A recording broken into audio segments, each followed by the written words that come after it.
The deep-sea submersible glides silently through the crushing darkness, its beam cutting thin lines of light into the abyss. Dr. Alara Vance monitors the sonar sweep, her face illuminated by the holographic projection of the seabed. The sonar sweep detects an anomaly, a complex structure hidden beneath layers of sediment. Alara's voice crackles over the comms, confirming the discovery of an unprecedented artifact. The submersible descends deeper, the pressure increasing, the light from the beams cutting thin slices through the inky blackness. Alara grips the cold metal controls, her knuckles white, as the discovery's implications sink in. The robotic claw reaches out to touch the ancient device, its movements precise and controlled. A silent scream escapes Alara's lips as the device begins to stir, its ancient mechanisms awakening. The sub's sensors ping frantically as the device rotates on its base, its complex teeth grinding audibly through the water. Alara yells abort. Abort! But the device's reaction is too late, its casing beginning to break apart. A cloud of iridescent dust erupts from the device's opening. The submersible's lights flicker violently, then die. Silence. Then, a sound that shouldn't exist. A complex, melodic chime echoing through the water, vibrating directly in Alara's bones.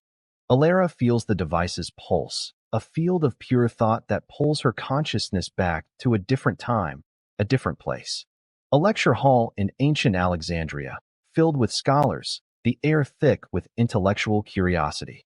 Professor Eris Vance stands on a podium, pointing at a complex diagram, his voice filled with awe. Eris explains the Antikythera mechanism, its astronomical capabilities, and its profound implications. Alara gasps, not from surprise, but from the sheer weight of the memory, feeling a connection to her ancestor. She is back in the present, the submersible plunging into darkness, the device having claimed it. Alara tries to speak, but her throat is tight, the submersible systems failing one by one. The device pulsed again, showing her visions of Alexandria, the great library, and the burning of scrolls. Visions of Rome, the destruction and looting, the device showing her the future if she reveals its secrets. Visions of modern times, the submersible, her discovery, the potential misuse of such knowledge. The device was warning her, showing her the future if she reveals its secrets.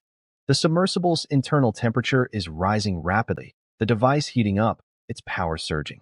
Alara feels a strain on her very being, as the device demands more from her connection. The emergency systems are failing fast, the submersible's hull groaning under the pressure. Another near-failure moment. The sub is about to implode. But the device, in its own way, is saving her. It reroutes its energy, stabilizing her systems. The device begins to reveal its core purpose. This isn't just a calculator or an astronomical predictor. It was a map of the cosmos, yes, but also a map of human knowledge, a key to understanding the universe and ourselves. But the twist came with the realization. The device wasn't just a tool, it was sentient. It felt. It remembered. It had been waiting, for centuries, for someone like Alara, someone with the right mind, the right understanding, to finally grasp its complexity. But why hide it? Why the fear? Alara feels the device's presence, its reluctance to fully reveal itself. It wasn't just about the potential for misuse, it was about the burden. The knowledge it held was too vast, too dangerous, even for the gods of ancient times. It was a Pandora's box, but without the hope, just the power. Alara feels a wave of despair. This discovery could destroy her career, perhaps the world. The device sensed her resolve. It began to transmit its full knowledge, not through the subsystems, but directly into her mind. The information was overwhelming, a deluge of data, images, calculations, theories. It showed her the complete design, the intricate gear trains, the complex astronomical models, the predictive algorithms. It showed her how it could calculate eclipses centuries in advance, predict planetary positions, even model the fall of empires. But also, it showed her something else. A flaw, a vulnerability. If the wrong hands, or the wrong minds, discovered this, they could weaponize it. They could control the skies, predict invasions, manipulate the very fabric of reality. The device had anticipated this. That's why it was hidden, not just buried, but protected at all costs. The creators had known. The Alexandrians who built it had known the danger, and they had hidden it, perhaps even trapped it, waiting for the right signal, the right mind to safely unlock it. Alara feels the strain again, the device's energy surging, trying to maintain the connection. The submersible's hull was breached. Water was flooding the cabin. This was it, the near-failure climax. The device's power was waning, its connection flickering. Alara had to act. She made the decision, not to destroy it, but to retrieve it, to bring it to the surface, under controlled conditions, to her team, to a secure facility. It was the riskiest move. The device would be exposed, its true nature revealed. But it was the only way. She focused all her will, channeling it through the connection, directing the submersible systems, overriding the flooding, rerouting power.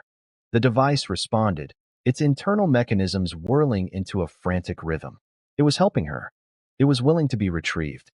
The submersible breached the surface, the rescue team scrambling into action.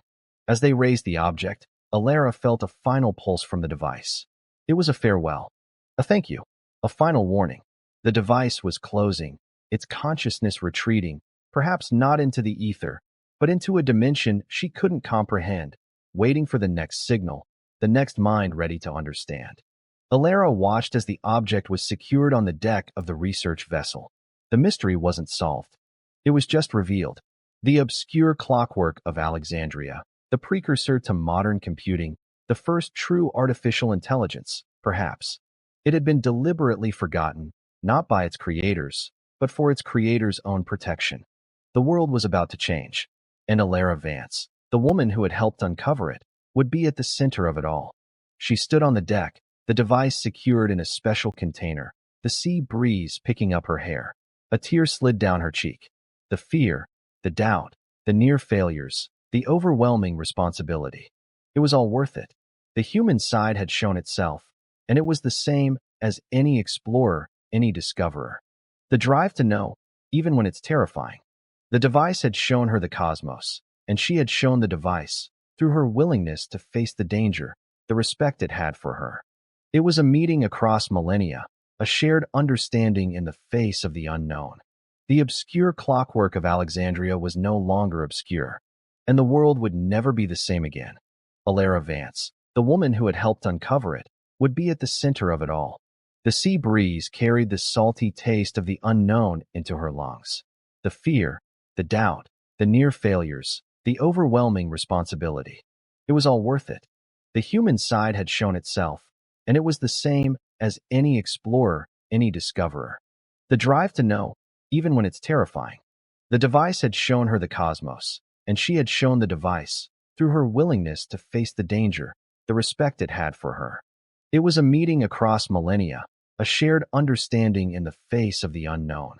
The obscure clockwork of Alexandria was no longer obscure, and the world would never be the same again.